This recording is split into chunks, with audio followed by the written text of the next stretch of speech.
Dessert segment, we are featuring Kamwala, Ward 5 Area Councillor Mainda Simata, and we're discussing all things his ward development and everything that is going on. Good morning. Good morning. Thank you for hosting me. All right. And good morning to all listeners out there. How are you doing? How is everything? How's the ward? How's life at home? Well, I can say we're doing our level best to ensure to say that development projects in the ward continue to progress. As you are aware, Kamwala Ward 5 is one of the most badly hit areas in terms of the floods, which have left a trail of destruction in terms of houses that have been flooded, roads that have been made impassable, and basically families which have been forced to relocate. So on our part, as civic leadership, I continue to engage various stakeholders to ensure to say that some of these problems that can be solved through improvement of infrastructure such as digging drainages, ensuring to say that we improve the road infrastructure.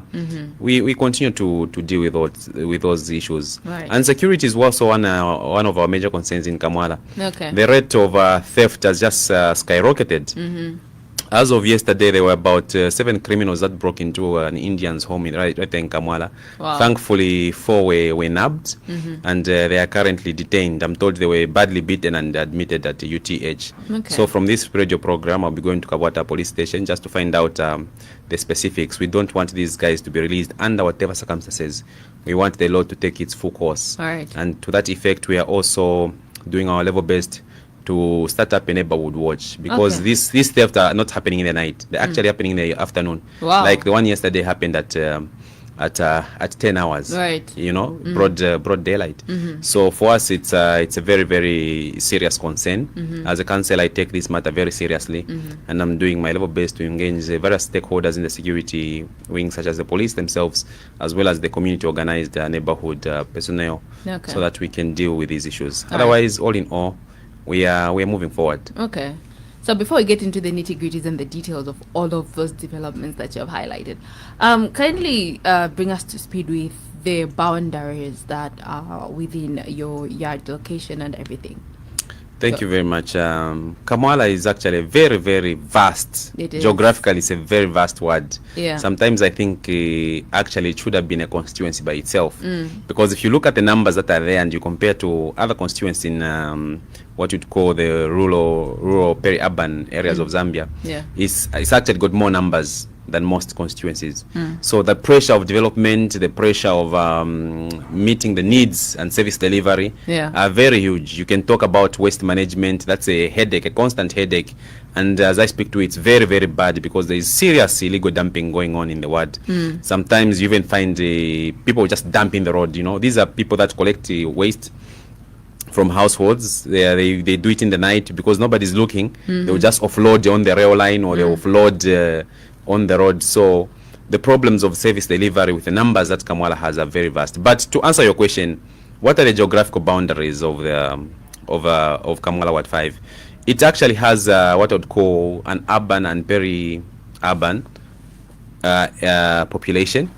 It starts from Kafio roundabout. Okay. You start at that point. You begin to go in the Independence Avenue. You go with Independence Avenue. You reach the traffic lights that are at the junction that goes to Nipa. You make a turn to the right. You go on Bama Road. The mosque will be on your right. You follow Bama Road. You reach Puma filling station at Kawata or at St. Mark's UCZ. You turn right on the road that passes the famous KCC. You go straight. You reach St. Patrick's on Chilimburu Road. You go straight again on Pongo's Road until you reach the Ring Road at Goldcrest Mall or reach at Kachinko Police Station. Right. Then you turn left on the Ring Road.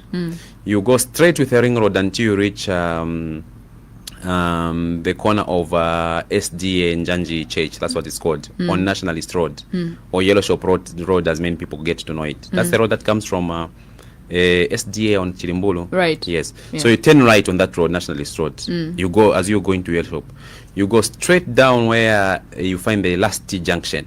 then you turn right on that road which now goes to Kamlanga Basic School. Okay, it meanders a bit. I don't know how to explain, but it meanders a bit. Kapita pita mkati mkamlanga moja, and it comes out on Esther Lungu Road near what they call Shalom Bus Station. It touches the rail. The rail is the boundary. Wow. Yes. Then it comes back with a rail straight up to the flyover bridge at Kafue roundabout where I started from. Wow. Everything in between is Kamwala at 5. If you want to talk about areas, it covers Madras, it covers New Kamwala, and it covers a huge portion of Kamwala South, Yellow Shop, Query area, up to the boundary of Kamlanga and Kamwala at 5. So it's very vast. It is, and that was a very clear description. Indeed. That was a very clear description. Sure. All right. Now, what are some of the projects that you're implementing under the Community Development Fund in your area? All right. So we are basically in our second year of the CDF, or the Community Constituency Development Fund projects. I assume those are the ones you're talking about, because that's the only funding that we are receiving in terms of spearheading development in the ward. Yeah. So in the first year, that's 2021, we identified, or rather should I say, the community identified 3 key projects which they vouched for, which they said these are the things which we want. Residents of Kamwala ward. Number 1 was the building of a classroom block, 1x3 classroom block at Kamwala Basic School. As you are aware, free education, it has come with its own pressure. The demand for education is so high in such that the current infrastructure, the current classrooms in most of the schools cannot contain the number of pupils who want to learn. And the policy is that nobody should be sent back home. So you find that in a class you find maybe 80 to 90 and sometimes even 100 pupils. So the pressure for infrastructure is there. So we decided to start with Kamwala at 5, and interestingly 90% or 80% of the pupils that go to Kamwala Basic are not from Kamwala itself. Okay. They come from Chawama, Mrs. area. Because of the proximity, because that's the nearest primary school that is there. Right. Yeah, in Mrs. area, Kuku area, there is no basic school in that area. Maybe a private school called Dili. Yes, but government school, there aren't any there. So most of them find Kamwala as a refuge, and we welcome that, because at the end of the day, beyond boundaries of wards and constituencies, we are all Zambian, so we don't mind that. Yeah. So we are building a 1x3 classroom block. Unfortunately, it hasn't taken off because of the bureaucracy that is there in the CDF, and this is something which come out in the open as councillors to say, look, the process for these projects to be done is the process is very cumbersome and it's taking too long. Imagine 2021. We are now in 2022. We are in March. We're in 2023, actually. 2023, sorry. Right. You know, so not even the foundation has been done for this 1x3 classroom block. Wow. Not even the foundation has been done. The other project which was identified was a building of a market shelter at Kamwala South market. You know, Kamwala South doesn't have a market at all. Yeah? It's just people that are in the roads, and we call it a market, but there is no market actually there. But the infrastructure is there, the area is there, the shops there, but it doesn't have the basic facilities. We talk about water, toilets, security. At least now we've managed to put up some gates, but it's a market that's a sleeping giant. So we say, let's have a market shelter for the marketeers there, because that was their complaints, you know. Give us a market shelter, put a toilet there, we have no problem. We'll start trading from inside. That was another project. The third project was the construction of Laxon Mapushi police post. As you are aware, I think late in mid 2022 there was a shootout, or should I call it a shooting, of about 6 residents of Kamwala South, right next to the Laxon Mapushi police station, and nothing was there was no response from the police officers. They had to call Kawata. By the time Kawata was coming, those thugs had already gone. Up to this time, none has been arrested. So the community identified the need for a fully fledged and functional police station with its own resources. I mean, those are armed officers, a duty vehicle. So they identified that, and that project was also approved. But like I'm saying, not even a foundation has been done. Wow. What I know is that the process is what we call procurement stage, at identification stage, to identify the contractors and the procurement. Those are technical things which I don't want to bother myself with, because as a politician, as a community representative, my job ends at this is what the people want. You are the local authority. See to it that money is released, and it is these projects are implemented. So those are the 3 key projects. Right. For the projects for 2023, I'm not at liberty to discuss them until they are approved by the council. But we have identified about 3 key projects.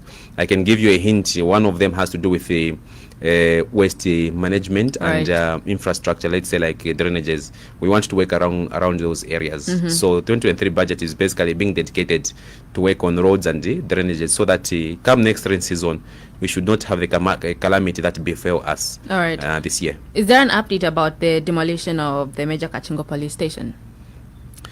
Well, that remains a bone of contention, in that when the matter, the matter of it's not just the Richard Kachingo police station. It's all the houses that were built along the rail reserve. Right. Yes, all those houses that were built along the rail reserve, along with the Richard Kachingo police station, are a subject of demolition. Right. And the tenants, also rather the owners of those houses, they appealed to the Lands Tribunal, and the Lands Tribunal passed a verdict in favor of the Lusaka City Council. The Lusaka City Council actually won the case, and a demolition was ordered. Now, to date, that demolition has not been implemented. If you ask, perhaps maybe you should invite the Lusaka City Council town clerk to explain to you why that hasn't been done. And it's not the only demolition, by the way. There are car washes along Munali Road, because last year I was sitting in the planning committee of the Lusaka City Council. Right. There are some car washes along Munali Road which were literally built on a 90mm water pipe for Lusaka and Water and Sewerage Company. Permanent structures. Wow. Built on that pipe. We said those structures must be demolished up to now. So the Lusaka City Council suffers from what I would call a disease of inertia and inactiveness. 90% of the resolutions that we pass in those chambers, if you have been there, very nice chambers, very nice resolutions are passed. But when it comes to implementation, nothing is done. So there are quite a number of illegal structures in this city which affect service delivery, which are still standing, and the Lusaka City Council is still there, sitting on their laurels. We don't know when they are going to feel like demolishing, but I know demolishing of houses is a sensitive matter, and perhaps that's why the issue was stored. And this was my position earlier, my individual position, by the way, that those houses, perhaps they needed to regularize them. If you can't demolish them, regularize them, or in a way legalize them, rather than let them stand. Right. Because if you are letting them stand, it's the same thing as saying they are illegal. So why don't you formalize the process so that those owners can perhaps get title? Right. Because we don't want to be going back to the same thing. Another regime will come, you start singing about the same houses. I think if people are not really serious with their resolutions of demolition, let them give these people their titles to their houses, and life goes on. All right. Yes. Now we'll get into more detail on that as we talk about especially the flooding. But then still talking about the issue of the CDF, since you have mentioned that there's a lot, the process is lagging financing the projects. Now, do you have any number of people or women youth that have benefited from the CDF in your ward? Yes, indeed. Kamwala, I think it was in 2022 when the grants were released. Okay, not the loans, but the grants. Right. Because remember, the CDF has got 4 components. It has got the component of projects, which gobbles about 60% of the CDF fund, which is at 28 million now. Right. There is a 20% which goes to skills and bursaries. That is for children that are in boarding school, and also for those that want to do skills courses, short courses, like carpentry, baking, tailoring, and whatnot. That takes 20%. And then there is the loans. Okay, the loans which take about 20% of the fund, and of course there is the 5% contingency fund in the CDF for disasters, and that's another bone of contention, because if you're going to say that this money is for disasters, the moment a disaster happens, it should be released quickly. Right. But I was the first councillor to apply in Kamwala for the release of that disaster fund through the CDF committee, of course, because the Constituency Development Committee is the one that writes to the town clerk requesting for this money, and they wrote, and I have the copy. It was submitted now it has taken 3 months, because we did that in December. 3 months, No response. Wow. Is there not a disaster in Kamwala? In Kamwala in particular? The disaster is everywhere for everyone to see. Even the president was there, even the ministers were there. The disaster was there to be seen. But then to release the money which is there, by the way, the process. So those are some of the things that we, as councillors, we have come out to say. Let the process be streamlined. Let the process be made more simpler, so that such emergency funds, if there's a disaster, it's quickly released. Because what we applied for is 780,000. That's the 5% of the CDF. Up to now, it has not come. I think 4 weeks ago, a month ago, no, 3 weeks ago actually, there was a meeting that was called at the council. That's when the council quickly called the community stakeholders. No, come, we discuss what we should buy from the. I said, discussing, people are drowning in water, and you want to sit and have committee meetings to discuss what you should do with the emergency fund. Just release this money. What is the people? We know what the people need there. They need alternative accommodation. They need food. They need chlorine. They need spraying. Now there are mosquitoes which are harassing people in Kamwala South. All those things can be done with this emergency fund. But again, the process. And I'm happy that the president has consistently been impressing upon these local authorities to say, can you streamline the process? Can you remove these rigidities, things that are impeding the release of the funds, so that we can see development? Because at the end of the day, as councillors now, we're being criticized. People say DFT, people really have the liberty to think like that. Yeah, they do. If you are delaying in delivering, because they'll say the money is there, but where is the work? Perhaps the councillor and they can think like that because of the delay. And one thing I always tell the technocrats at Lusaka City Council is that you are not accountable to the people. They don't know. For instance, do you know who the director of engineering is, or the director of city planning? You don't know them. You don't maybe even know who the town clerk is. Maybe if you go on the street here, do a rough interview, you go in Cairo Road and ask, say, who's the town clerk for Lusaka City Council? I doubt if one in a million, one person is going to know. But they will definitely tell you who the MP is. They will definitely tell you who the councillor is. And if service delivery suffers, it is us at the end of the day, us as politicians, who are going to suffer in the ballot box. Because the people will say, Suna Sevens. But me know it's the council that wasn't working. But people don't understand that. They'll say, Ndimo wa councillor Simuna Sevens, or Ndimo wa MP Simuna Sevens. At the end of the day, the buck stops with us. So that's why we continue to impress upon the local authority to say, can you do the work? Because at the end of the day, you are not accountable to the people. You've got a tenure. You wake up to you're 55 or 65 years. But for us, our term is 5 years. In fact, at Chosakona 2, we're talking about 3 years. Right. Remove the election year, it's about 2 years. So the pressure is on to deliver. Right. For those that are just joining us, we are speaking with Kamwala Ward 5 Area Councillor Mainda Simata, and we are speaking all things in the ward. My name is Esnat Lungu. Now, moving on, or what we're still talking about, while we're still in the same topic, how is the issue of bursaries going? Any achievements achieved so far?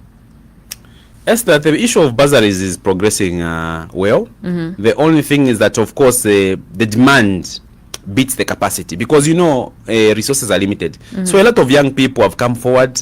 They have applied with various institutions which are affiliated to Taveta. Some want to do electrical, some want to do plumbing, others want to do carpentry, others want to do hotel and hospitality. We have done our level best to accommodate as many as we can, but we can't accommodate everyone. Otherwise, the demand is there, and I think for the 2022, we are up to date. The 2022 CDF, we are up to date. The names of successful applicants, I think, will be released anytime soon. Right. The CDF completed its work in vetting and assessing the applications. So on that one, we are on track. The only thing is that we hope that the funds can be increased to accommodate as many people as possible. But in other areas, we've noticed that there are some people that are not actually when they apply. Let's say you want to do skills, or maybe you want to do catering at maybe, let's say, Tanzania Technical Training Center. There are some people who thought that when you the money that you should pay for school will come directly to you.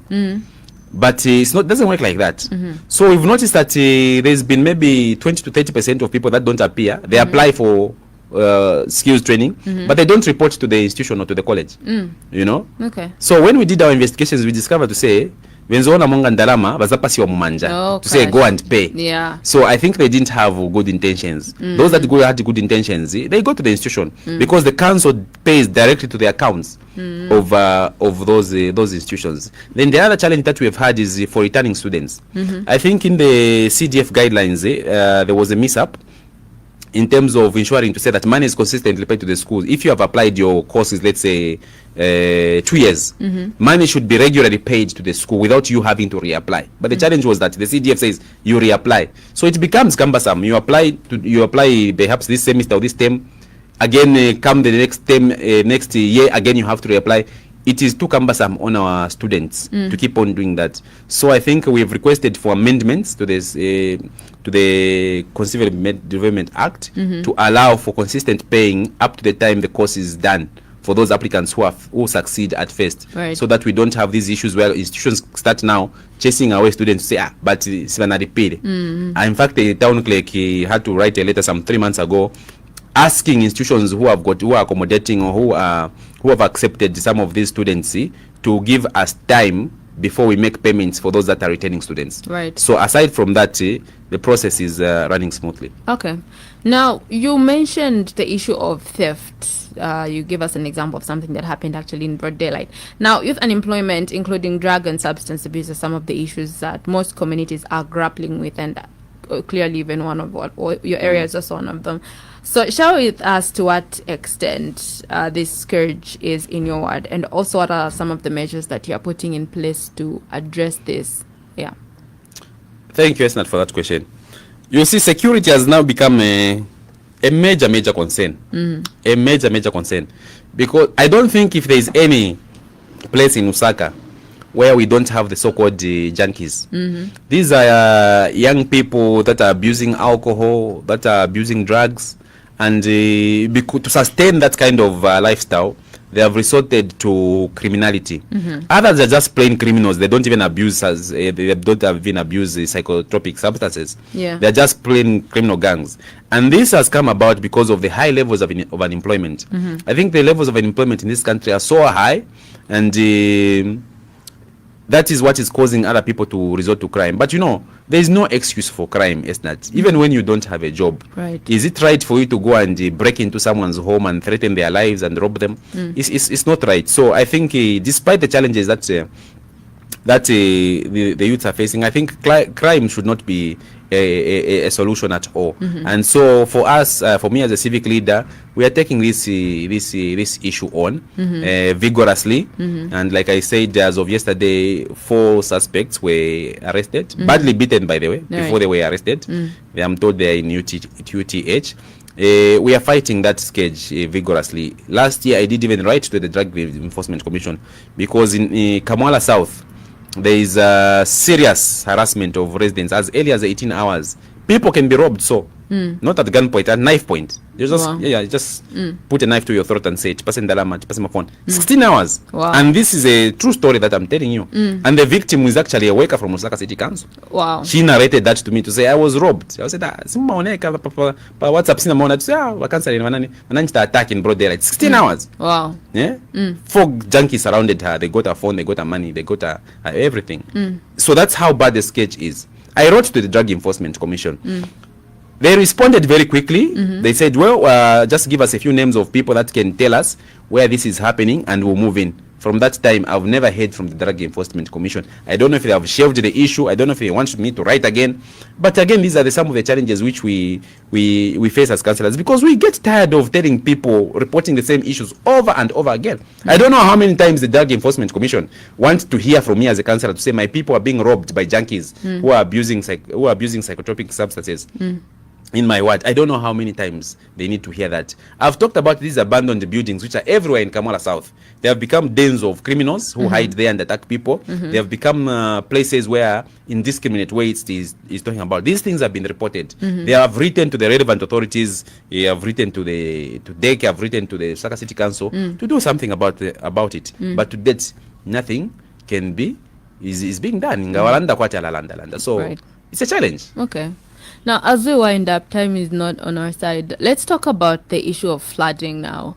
You did mention, I think I would like to relate this with the issue of those that people that have constructed, buildings in places that are not designated. Yeah. And also, I like to think that this is also part of the unplanned settlements, because I'm sure planners would say, okay, this area floods a lot, so people shouldn't settle there. So is there anything that you're doing? First of all, have those people that were affected been moved, and what is the latest development with that?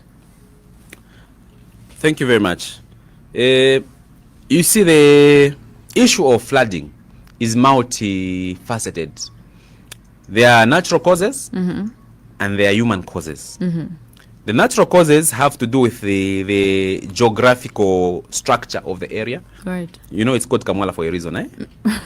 Yeah? Right. It's called Kamwala for a reason. Palimiala panspaj. Water doesn't seep through. Okay. So water doesn't have a natural way to go down when it rains heavily. That's why it floods very, very fast. And the other problem is that Kamwala is not sloping. There are areas which are steep, there are areas which are high. Right. You know, so that water again finds its own way to the lowest places. So that's the geographical makeup. The geographical makeup, of course, is not a big issue because it can be overcome by engineering solutions. Right. There is no solution that can be sorted in engineering, but it's the cost that impedes progress. The human cause has to do with us ourselves.